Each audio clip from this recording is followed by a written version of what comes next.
Hey, welcome back. It is day 165, I believe, of coding every day.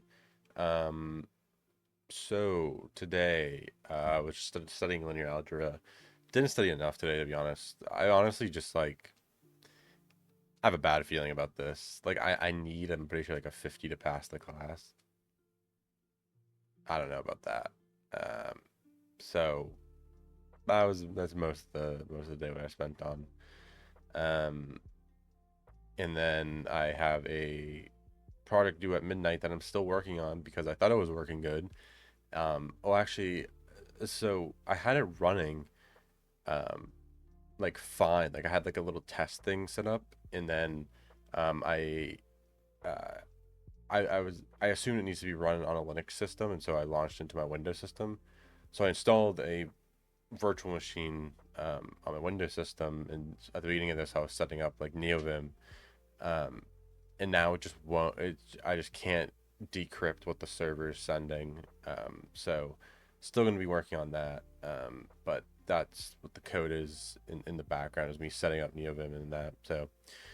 But um, but yeah, for this linear algebra exam, it's on Thursday, 10 a.m. I don't know, like the first. So it's on. One is about like vector spaces and like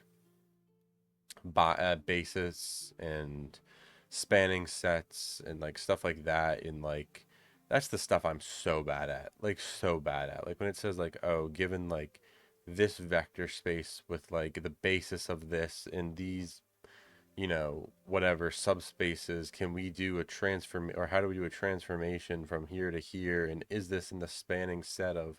I am so bad at that. I am so lost. I mean, the stuff where it's like just like raw compute, that stuff is, I can memorize and just practice those ones.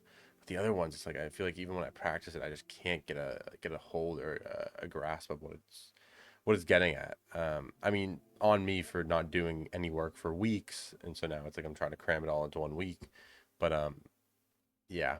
Um, so just gonna spend probably a little bit into the night working on that, and then all day tomorrow, and then in the morning before the exam, and then hopefully I can barely pass it, so I can not have to take the class again. So that'll be my first failed class ever. If it does not happen, so we'll see. Um, but yeah, that's really all I have. Um, I'm gonna get back to work on that, and I will see you tomorrow, for maybe a leak code. I'm not sure. Okay, take care. Bye.